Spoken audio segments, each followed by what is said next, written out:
pas aku mandi dari kepala nih, ini kayak jenazahnya ini kayak melek bang. Ya gimana sih, mau kebuka gitu matanya kayak lagi tidur atau kebuka. Pas aku giniin air, berhenti dong aku. Ah, kok berhenti kata Encik? Orang hidup kok. Di pojokan kasur itu ada jenazah yang itu tahu bang. Jenazah anak SMA itu. Di rumah? Iya, sampai ngikut bang ke rumah. Terus dia ada tuh bang ngejogrok di depan kepalanya. Itu bener-bener dia posturnya tuh pakai baju yang dia meninggal bang. Itu bener-bener matanya tuh udah nggak ada.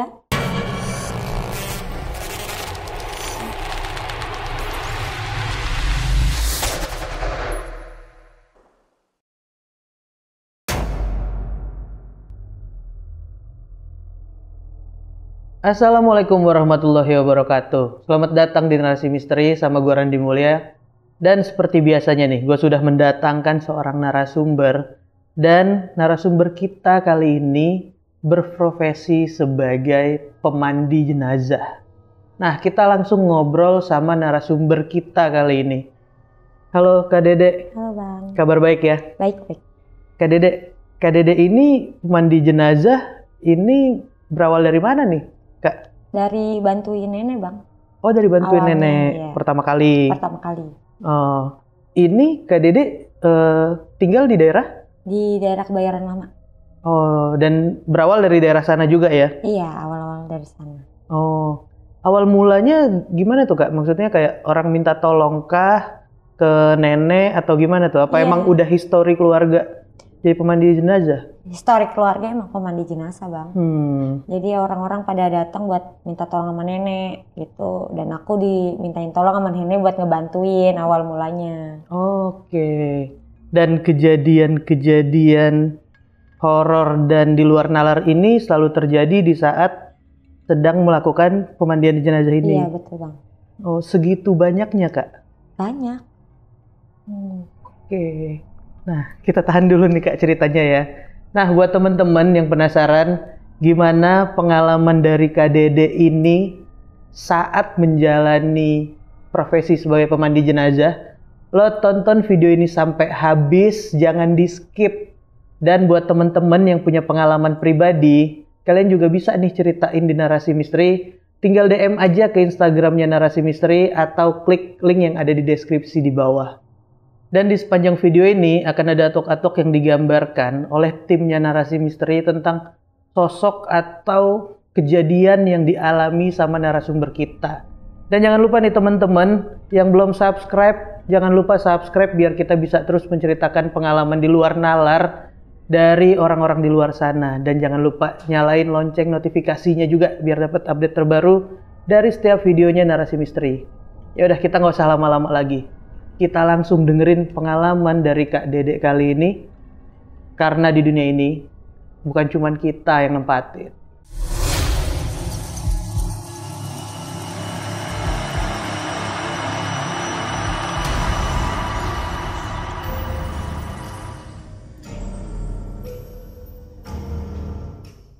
Kak Dede, awal mula yang dijalanin ini kayak gimana nih Kak?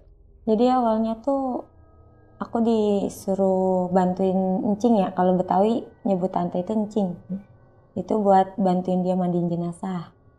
Awal mula itu emang disuruh sama nenek buat ganti nenek bang. Mandi jenazah. Biasa mandiinnya tuh keluarga-keluarga terdekat aja gitu bang. Nggak orang luar gitu. Dia kalau orang luar itu minta bantuan sama orang lain. Ada yang ngebantuin. Okay. Nah di suatu hari nih yang ngebantuin ini sakit, gak bisa buat ngebantuin mandiin. Tuh sekitar jam 10 pagi encing ke rumah, ngajakin kan, Dek ke ini yuk, Roblong kata dia gitu, bantuin mandiin katanya gitu kan. Aku bilang jenazahnya gimana, aku bilang gitu, meninggal biasa kata dia gitu.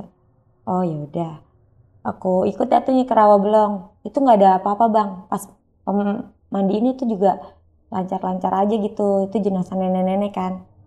Nah pulang dari sana sekitar abis maghrib, udah rapi semuanya kan. Abis maghrib pulang, aku sembahyang maghrib nih. Sembahyang maghrib awal mula ditemuin sama sama jenazah yang dimandiin itu ya nenek-nenek itu bang. Iya nenek-nenek itu datang. Aku rapi sholat, assalamualaikum kan gitu, assalamualaikum. Dia ngejogrok di depan aku. Dia nunjukin dirinya gitu. Dan aku ingat banget kan itu jenazah nenek-nenek yang tadi aku mandiin. Itu cuman bilang terima kasih gitu. Dia bilang terima kasih. Terima kasih. Terus kan rasa takut aku ngerem aja gitu ya, cuma dalam hati ya sama-sama gitu kan gitu. Melek udah nggak ada tuh. Udah berlalu nih, diajak lagi dah nih karena yang ngebantuin belum sembuh juga kan. Kan aku tinggal di daerah Kebayoran Lama ya bang. Di Kebayoran Lama itu ada kejadian kecelakaan nih bang, di depan SPBU. Nah yang meninggal itu ibu-ibu. Jadi ibu-ibu ini mau berangkat senam, jatuh dari motor, kelindes sama mobil beras. Nah aku sama encing aku tuh yang mandiin karena dia warga Kebayoran Lama kan. Kan biasa tuh kalau mandiin itu kan ditutup ya bang. Ditutup, aku cuman berdua nih sama encing. Kata encing gini, nanti kalau ada apa-apa diem aja ya gitu. Aku cuman, emang ada apaan? Ya udah, iya aja kata dia gitu. Ya udah iya aku bilang gitu. Nah, udah tuh pas lagi mandiin dari mulai kaki nih bersihin darahnya gitu. Ini masih nggak apa-apa bang. Encing bilang di daerah kepalanya nanti airnya ditadahin ya katanya. Ini kan keran nih, ini selang. Ini tangan aku soalnya kan kepalanya ini kan hancur bang. Karena kelindes kan jadi kayak penyek gitu kan. Dan di rumah sakitnya juga cuma dijahit doang juga gitu biasa gitu.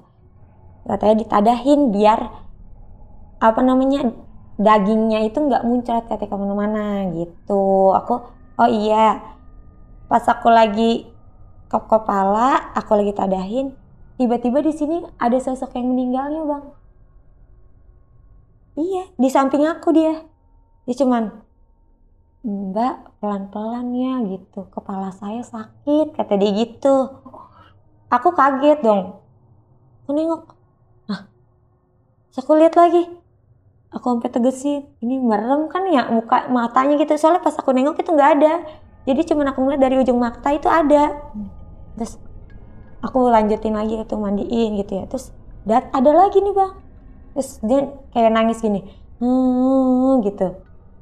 Sakit kata dia gitu, sakit doain ya gitu. Terus aku sambil baca Al-Fatihah, ada tuh ya, ada bacaan yang buat khusus mandiin itu ada, tapi aku nggak bisa baca di sini itu khusus ya. Terus aku bacain, terus dia ada tuh bang ngejogrok di depan kepalanya. Itu bener-bener dia posturnya tuh pakai baju yang dia meninggal bang. Itu bener-bener matanya tuh udah nggak ada. Dia kayak ngeratapin jenazahnya dia ini yang lagi dimandiin.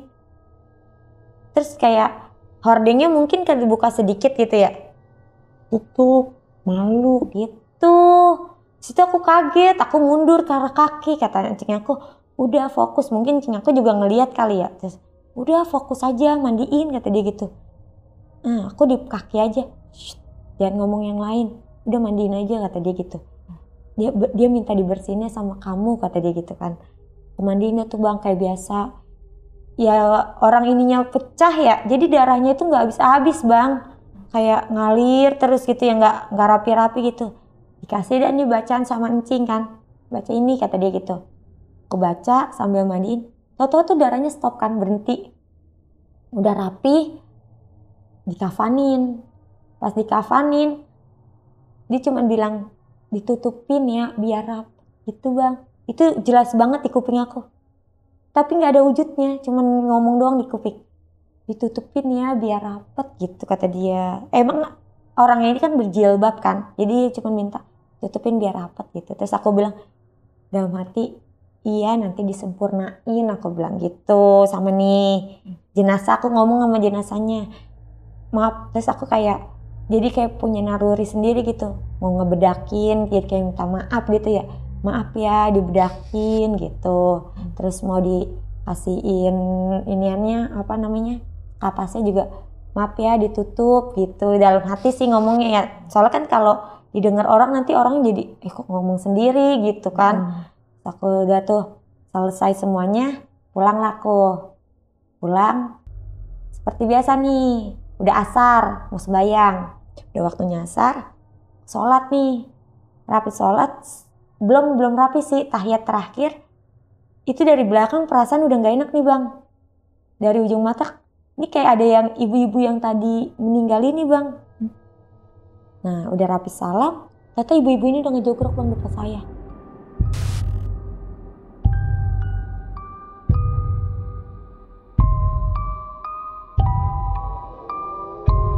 Udah duduk terus cuman bilang makasih ya udah disempurnain gitu kata dia. Terus baru di situ aku berani tuh ngomong, iya sama-sama aku bilang gitu, udah jangan digangguin lagi ya akunya, aku bilang gitu. Ya ngeri juga lah ya kan, didatengin terus setiap aku habis mandiin itu rumah tuh bau kafan gitu, bau kayak kapur barus. Dalam seminggu itu ada aja hawanya yang nggak enak bang. Terus dapat nih berapa hari, encing aku nelpon lagi, ayo ikut yuk ke Serpong mau mandi ini kata dia gitu. Enggak aku bilang gitu, nanti ada yang aneh-aneh lagi, aku bilang kan trauma juga ya. Terus kata dia enggak, ayo udah tolongin, kan nolongin orang juga dapat pahala kata dia gitu. Ya udah akhirnya mau juga lah ya. Nggak tahu kenapa rasa takut ada tapi kayak kita kemanusiaan gitu ya. Jadi memberanikan aku nih buat ke situ. Hati tetap pengen nolongin lah ya. Hati pengen nolongin dah. Udah deh jalan aja dah gitu. Jadi sisi lain nolak, sisi lain ikut deh jalan gitu. Akhirnya jalan dah nih bang. Sampai di sana di Serpong udah rame kan di situ, udah lagi nungguin tinggal mau mandiin doang.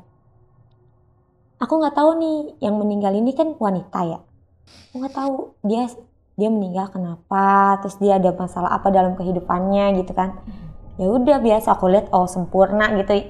Kok yang pertama aku cek tuh sempurna, nggak mau kayak yang sebelumnya gitu. Sempurna itu maksudnya nggak hancur, nggak ada luka atau apa gitu ya? Iya, nggak kayak yang sebelumnya kan hancur gitu kepalanya ya. Itu kan takut aku ya. Terus udah aku mandiin, bawa nih kan ke kerandanya buat mandiin gitu. Aku taruh sama encing tuh mandiin. Kata encing, nanti kalau diliatin kejadiannya diem aja ya. Kalau bahasanya orang Betawi itu pecah dalam perut, maksudnya ditelan aja dah gitu.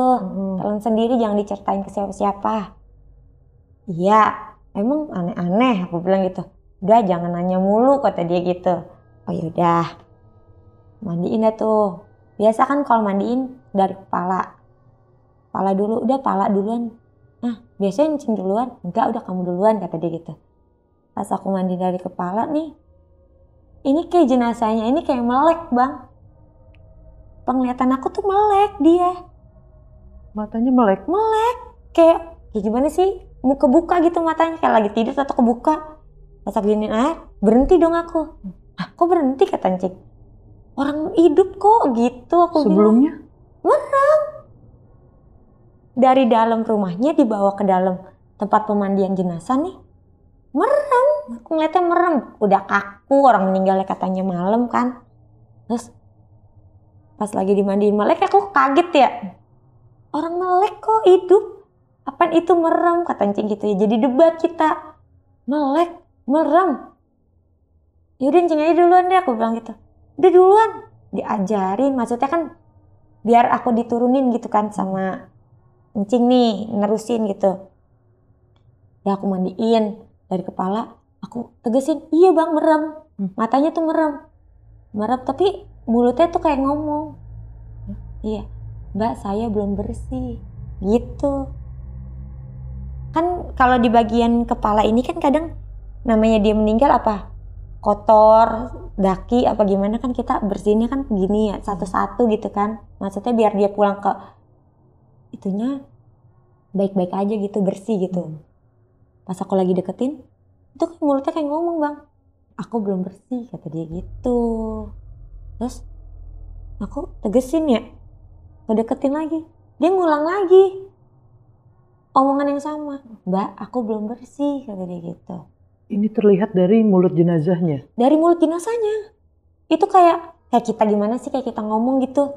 Terus aku tegesin aja, udah cepetan kata Encing gitu. Soalnya kan itu keadaan udah jam 1:30 siang ya. Udah mau masuk kasar. Terus udah aku mandiin. Pas di bawah alat vitalnya bang. Kan dicebokin, dia kan cewek ya. Itu keluar kayak lendir bang. Lendir, maaf ya, kayak sperma gitu bang. Itu keluar semuanya. Aku tekan dari perutnya itu keluar semua. Terus udah, aku tanya Encing, ini air apaan? Aku bilang gitu, pipis. Bukan, kata Encing, dari mana? Dari dubur kali ya, kata dia gitu. Enggak, dari vitalnya. Aku bilang itu kan bisik-bisik ya kan, nggak boleh kedengeran sama keluarganya atau kerabatnya, kan nggak enak gitu ya. Itu Encing nyaksin juga, itu jenazahnya ngomong.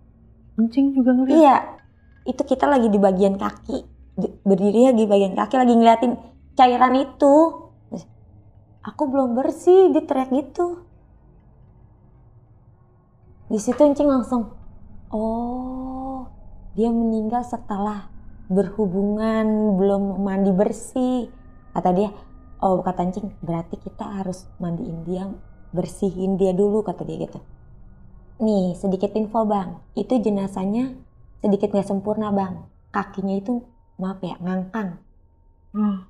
Itu gak lurus, gak layaknya jenazah lain kan biasa kaki lurus ya. Ini dia ngangkang gitu.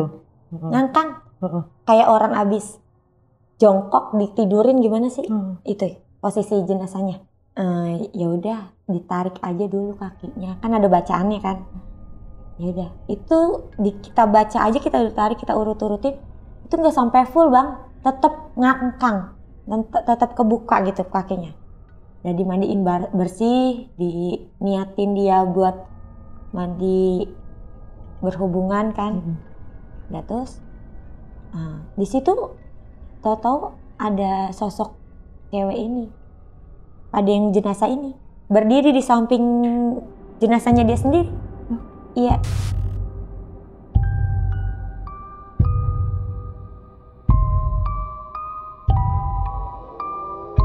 Itu bercerita bang. Bercerita. Aku sama Encing tuh cuman kayak denger dongeng doang. Tapi kita sambil mandiin ya. Posisi kita sambil bersihin, dia cuman bilang gini, dia cerita gini.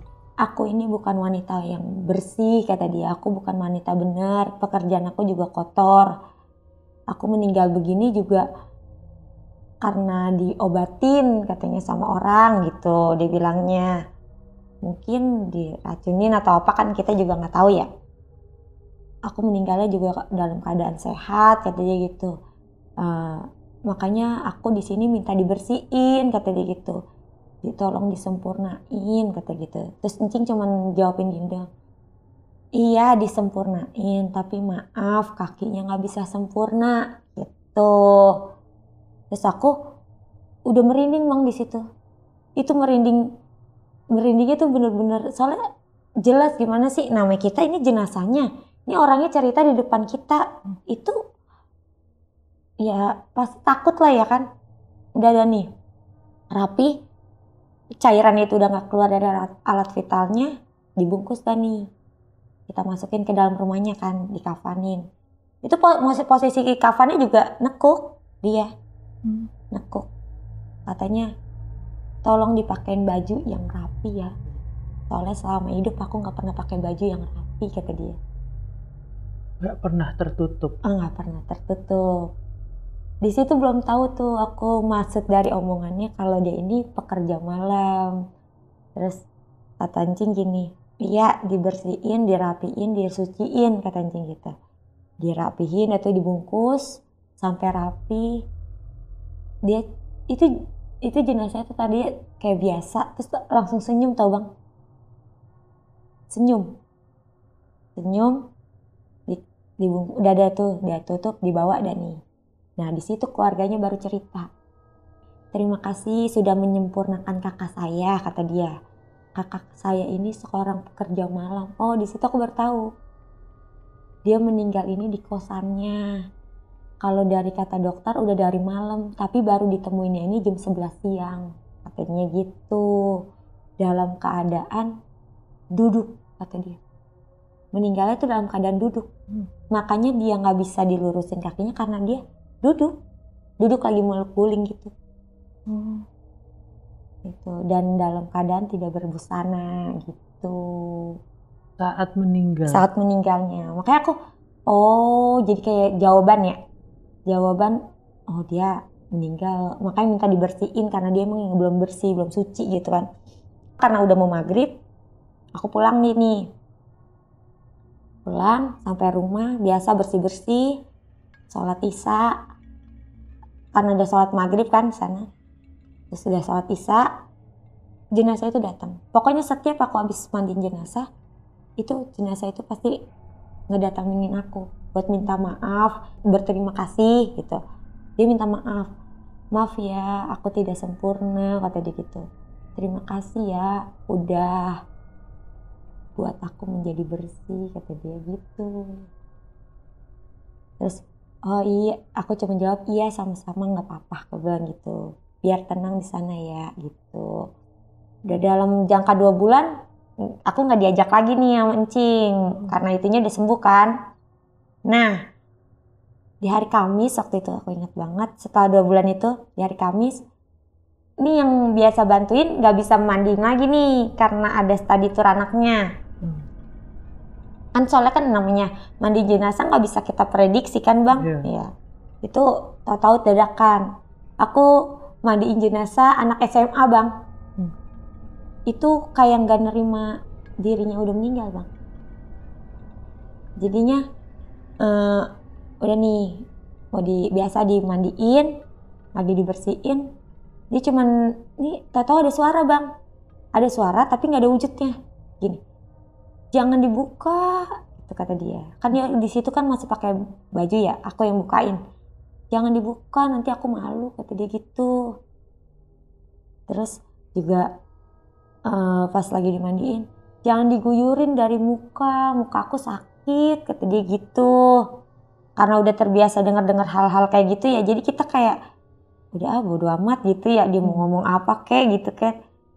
Nah, pas lagi gituin, udah rapi dah nih, dikafanin. Itu dia teriak di kuping bang, itu jelas banget. Jangan ditutupin, kan gelap, kata dia gitu. Terus spontan kan, karena kaget spontan. Enggak, ya gimana gak mau ditutupin, aku cuman gitu doang. Terus kakaknya sampai nanya gini, entah kakaknya entah kerabatnya gitu ya, sampai nanya, apanya yang gak boleh ditutupin, kata dia gitu. Aku, enggak, aku ngomong sama Encing, aku bilang gitu. Oh kirain ngomong sendiri mbaknya, katanya gitu. Oh enggak, ya udah aku dalam hati ya, kenapa dia nggak mau ditutupin gitu ya. Terus itu tahu rohnya jenazah ini gini ke muka aku bang, aku nggak mau dikuburin gitu bang. Nongol dari jenazahnya ini? Iya, jadi nongol tapi ini jenazahnya tiduran. Kan lagi buat kepala, lagi buat bungselan gitu ya gitu. Aku nggak mau dikuburin gitu bang. Terus aku gini, mau dirapihin, mau disuciin, mau dibersihin ya, biar tenang di sana ya. Terus kayak terngiang-ngiang di itu, aku nggak mau gitu bang. Terus aku tanya, kan udah rapi nih semuanya, aku tanya sama ibunya, maaf bu, emang anaknya meninggal kenapa ya gitu. Sakit mbak, sakit tipes, kata dia gitu. Pantes, aku bilang gitu. Kenapa? Enggak, masih muda, aku bilang gitu. Pulang dah nih, sampai di rumah kata suami aku gini, perasaan gak enak dah gitu. Gak enak gimana? Gak enak, rumah baunya gak enak. Emang ada yang aneh-aneh di sana? Enggak, biasa aja, aku bilang gitu kan. Enggak, ada yang aneh, kata dia gitu. Soalnya anak nangis mulu, kata dia gitu. Oh, gak tahu deh, aku bilang. Tapi di sana aman-aman aja kok, aku bilang gitu ya. Aku mandi dah tuh biasa bersih-bersih. Pas malam lagi mau tidur, pas aku sholat tuh dia nggak datang bang. Pas malam aku mau tidur, di pojokan kasur itu ada jenazah yang itu tahu bang. Jenazah anak SMA itu. Di rumah? Iya, sampai ngikut bang ke rumah. Itu cuman dia ngeliatin kayak tampangnya kayak kesel gimana gitu. Terus aku jadi kayak orang gak bener ya. Aku duduk cuman ngomongin dong. Ya kan aku cuma nyempurnain doang, aku bilang gitu. Aku dimintain tolong buat bersihin kamu, suciin kamu. Kenapa kamu kesini? Aku bilang gitu. Terus dia kayak teriak, aku nggak mau dikubur.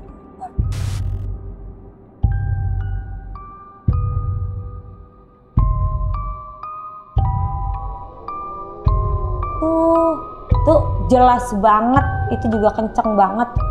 Cuman ya kayak suami aku, anak-anak yang nggak denger ya kayak aku doang. Di situ tuh aku nggak bisa tidur bang semalaman. Sampai pagi aku cerita sama suami aku, kata suami aku, coba deh ke rumahnya aja, kata dia gitu. Ah nggak mau, aku bilang kan rumahnya nggak jauh ya dari rumah, berapa per rumah doang dari rumahku gitu. Kata dia, coba aja ke rumahnya, mungkin dia ada pesan kali, kata dia gitu ya. Apa orang dia teriak nggak mau dikuburin, kata, apa dia belum mati? Aku pikir aku gitu kan jadinya ya. Udahlah nggak usah, aku bilang ntar juga hilang sendiri kan, soalnya yang biasa-biasa kan hilang gitu aja kan, hilang sendiri aja gitu. Tapi dia datang bang, datang terus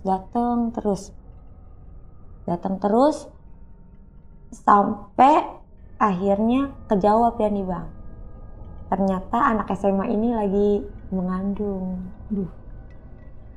Di situ baru ketahuan. Akhirnya aku datang ke rumah orang tuanya, aku bilang gini, mungkin ada pesan kali bu, soalnya aku maaf ya, bukannya aku ngomong ada-ada, aku didatengin terus sama anaknya, aku bilang gitu. Bisa dicek dari mana kayak dicek, aku bilang gitu. Warganya ngecek bang, dari tas sekolahnya, dari handphonenya, di situ udah ketemu aspek. Ternyata anak SMA itu hamil, makanya dia tuh nggak mau dikuburin, kayak gue ngerasa gue masih hidup lah gitu. Dia nggak nerimain kalau dirinya itu udah meninggal. Gitu. Terus juga udah berapa minggu aku mandiin lagi nih. Kali ini mandinya sendiri bang, nggak sama encing.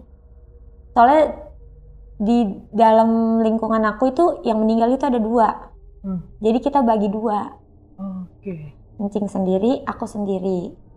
Yang aku mandiin ini wanita kasus narkoba bang. Meninggal karena narkoba. Meninggal karena narkoba. Saat itu juga cuman taunya dia overdosis doang dah gitu.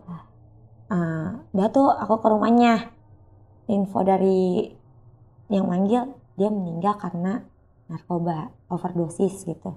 Oh iya, aku nggak banyak tanya. Aku minta tolong sama sanak saudaranya buat bawa ke pemandian. Pas lagi dimandiin, dari atas nggak ada bang, nggak ada kejadian aneh-aneh, nggak ada. Pas di bagian tangan, pas lagi mau disabunin, jenazah ini kayak teriak bang, kayak teriak, sakit gitu, sakit. Terus aku kayak nyariin ya, apa nih, berarti kan ada di tangannya ada luka atau apa gitu ya. Aku raba-raba, itu kayak ada jarum bang. Ternyata dia meninggal tuh overdosis jarum suntik.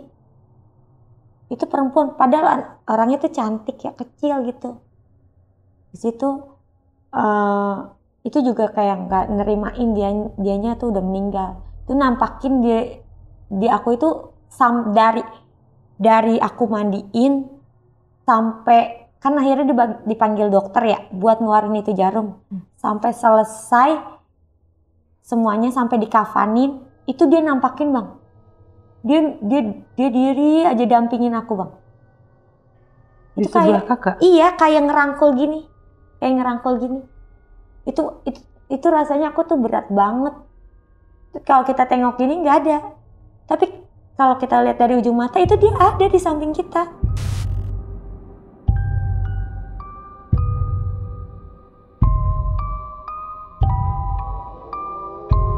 Itu sambil dari awal kita mandi tuh pelan-pelan gitu, kayak nuntun kita gitu, pelan-pelan gitu kata dia. Itu sakit gitu, terus yang bersih gitu. Jutek nadanya. Nadanya jadi kayak marah gitu bang. Gitu. Pelan-pelan, terus itu yang bersih ya, bersihinnya kata dia gitu. Jangan iniin kata dia gitu.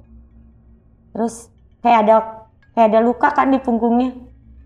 Jangan dikorek, sakit tahu gitu. Tapi kan kita harus dikorek, kayak koreng itu kita nggak boleh bang. Darah-darah mati itu kalau kita mandi itu harus dibuang semuanya.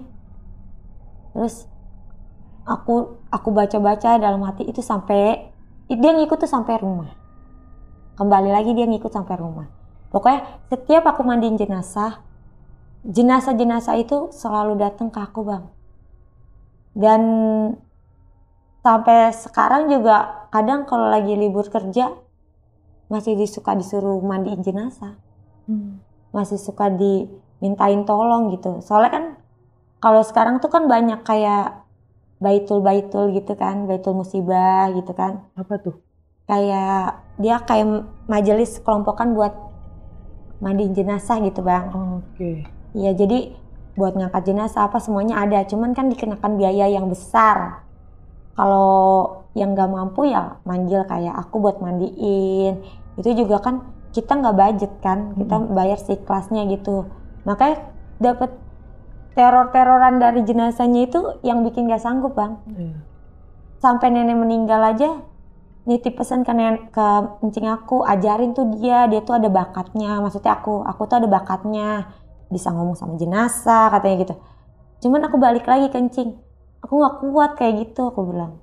Aku takut, apalagi kalau jenazah yang meninggalnya tuh aneh-aneh gitu. Kalau yang biasa-biasa aja mungkin aku mau, aku bilang gitu. Tapi kalau yang aneh-aneh takut, soalnya kayak yang ibu-ibu meninggal palanya hancur tadi itu sampai masuk berita kan, Bang.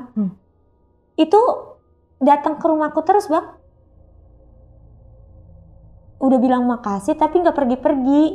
Emang nggak ganggu, cuman aku ngerasa risih gitu. Terus juga di sini aku kan cerita bukan buat ini numbar aib orang gitu. Cuman sekedar bagi informasi aja gitu. Dan nggak ada nama pun yang disebut ya? Iya, aku nggak berani karena nyebut-nyebut nama gitu. Karena untuk jadi pembelajaran aja lah gitu ya? Iya, untuk berbagi cerita aja gitu.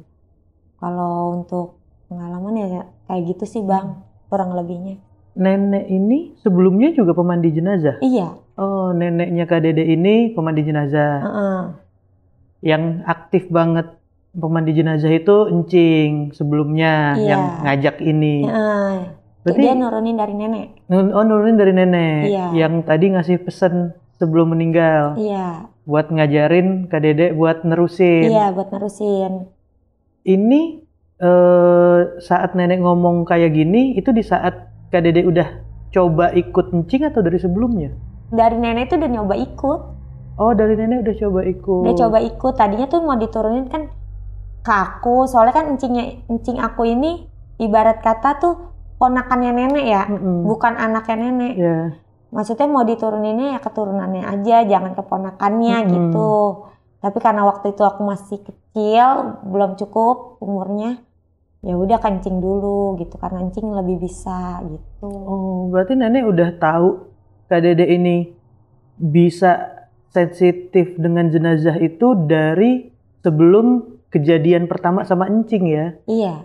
Dari sebelum ngeh kalau kok gini kalau mandiin ya gitu. Iya. Nenek udah tahu duluan. Udah tahu duluan. Awal-awal mula sebelum sama encing kan bantuin nenek, itu juga kejadiannya ada aja, Bang. Tapi aku tuh kayak di situ tuh masih yang, Nek, ini siapa yang ngomong gitu? Masih nggak ngerti di situ.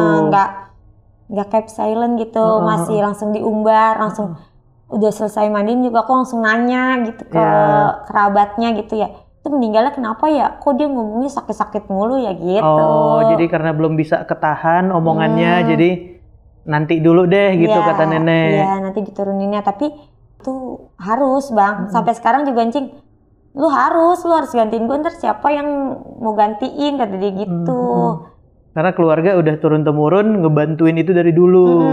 Ngebantuin mandiin jenazah ini dari dulu. Iya, dari dulu. Emang keluarga aku sih terkenal pemandi jenazah, Bang.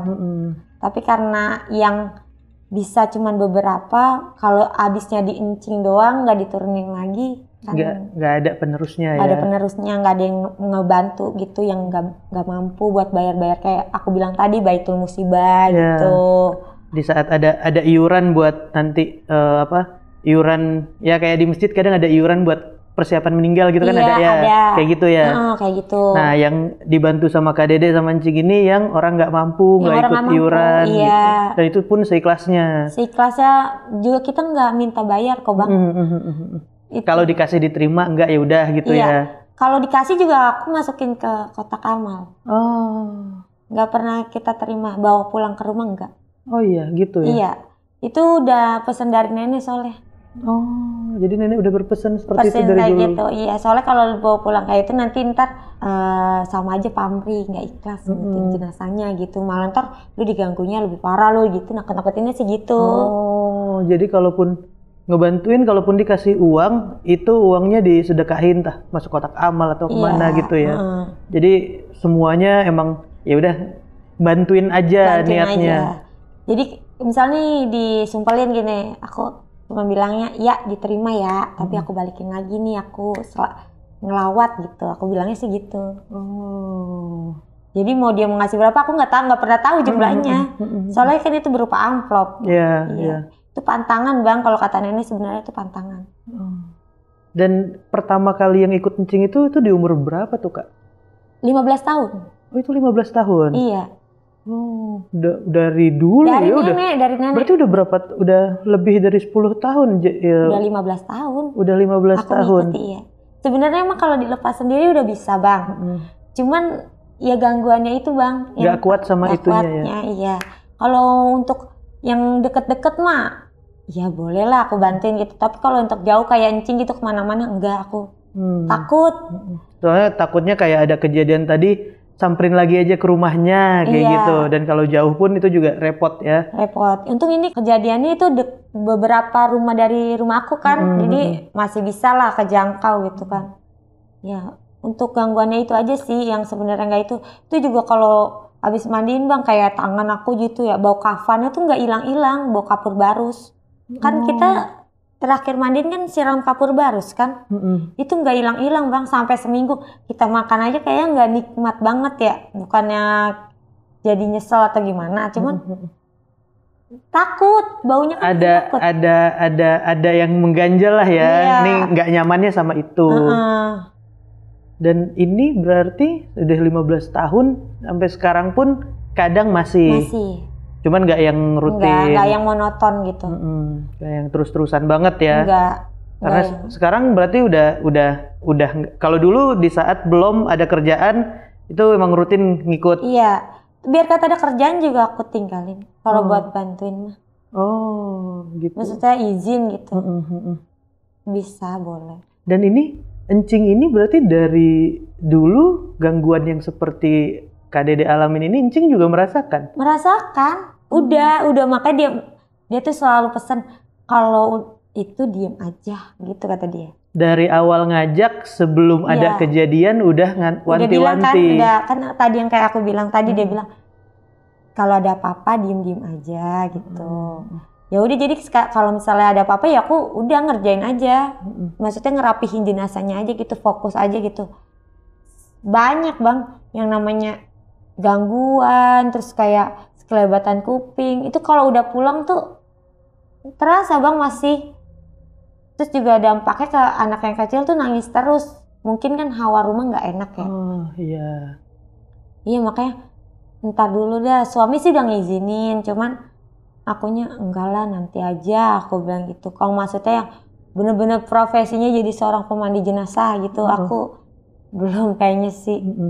Masih ikut-ikut aja. Tapi kalau ikut-ikut aja udah 15 tahun kan nggak bisa dipungkirin kalau emang ya udah jadi pemandi jenazah dari dulu ya. Udah dari dulu. Dan hal-hal yang kayak gini, ini yang nggak banyak orang tahu sebenarnya ya Kak, dari seorang pemandi jenazah.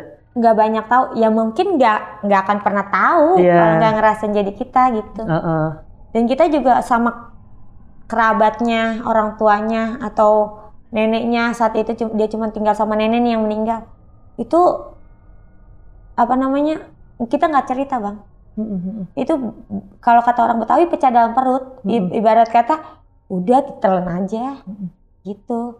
Dia apa yang lu rasain ya udah jalanin aja gitu. Walaupun kita tahu nih dia apa ceritanya gimana, itu jenazah itu cerita sendiri Bang ke kita. Ini kayak kerabatnya nggak cerita ke kita, atau saudaranya apa orang tuanya nggak cerita. Tapi kita udah dapet informasi dari jenazahnya. Tanpa kita nanya kejadian sebenarnya ke yang masih ada gimana. Iya. Yang udah meninggal ini yang bercerita. Iya, yang meninggal ini yang bercerita. Karena kan di dalam bacaan doa yang buat mandiin jenazah di awal itu kan kita salam dulu kan, perkenalkan diri, terus ada bacaannya yang aku nggak bisa bilang bacaannya apa. Oh, jadi ada bacaan untuk memperkenalkan diri kita ke yang kita mandiin. Iya. Ya sekarang gini Bang, kayak kita manusia kan, dicolek dikit tanpa kenal emang gitu, kenalan dulu lah gitu kan. Itu dia bercerita di situ sama kita. Makanya kita tahu dia belum bersih, dia kayak maaf ya Bang, belum pup, belum buang air besar. Itu dia bilang sama kita. Aku belum buang air besarnya, itu ada kita sampai dia buang air besar sendiri. Jadi pemandi jenazah ini nggak akan ketinggalan buat ngebuang kotorannya, misalnya kayak didudukin dulu gitu kan? Nggak usah didudukin Bang. Itu langsung ditekan aja kayak gitu? Ditekan perutnya, ada bacaannya, nanti dia keluar sendiri. Oh, jadi apa yang mengganjal di jenazah ini, pemandi jenazah biasanya udah tahu kendalanya? Udah tahu kendalanya. Ini yang nggak banyak orang tahu nih ya. Makanya. Dan ini sekali lagi nih buat teman-teman yang nonton, ini disclaimer, kita nggak bongkar aib karena kita nggak menyebutkan siapa dan nama dan lain-lain. Kita hanya ngambil pelajaran dari apa yang dialamin sama Kak Dede ini sebagai pemandi jenazah. Iya, berbagi pengalaman. Pengalaman. Dan berarti sampai sekarang dan kedepannya itu masih, kalau ada orang minta tolong masih Insya Allah ditolongin. Insya Allah ditolongin ya Kak. Iya. Dan semoga Kak Dede sehat terus dan keluarga juga sehat terus, biar bisa terus ngebantuin orang-orang nih. Iya, amin. Yang minta pertolongan, minta bantuan sama Kak Dede, encing ataupun siapa keluarga dari Kak Dede ya. Untuk saat ini sih cuman berdua doang sekarang kita. Sekarang mancing doang. Ya mudah-mudahan dikasih kesehatan terus biar bisa bantuin orang terus ya. Amin, amin ya. Kak Dede sekali lagi makasih ya udah mau ceritain pengalaman yang berat tapi tetap harus dijalanin ini. Iya benar. Nah buat teman-teman lo bisa tulis di kolom komentar gimana pengalaman yang dialamin sama Kak Dede tentang apa yang dijalani sehari-hari sebagai pemandi jenazah. Lo bisa tulis di kolom komentar dan jangan lupa di like juga. Dan teman-teman yang punya pengalaman pribadi, kalian juga bisa nih ceritain ke Narasi Misteri. Kalian tinggal DM ke Instagramnya Narasi Misteri atau klik link yang ada di deskripsi di bawah. Terima kasih buat teman-teman yang sudah nonton sampai habis. Jangan lupa nyalain lonceng notifikasi, dan yang belum subscribe jangan lupa subscribe biar kita bisa terus menceritakan pengalaman di luar nalar dari orang-orang di luar sana. Ya udah kalau gitu gua Randi Mulia pamit, mewakili Kak Dede pamit. Karena di dunia ini bukan cuma kita yang nempatin,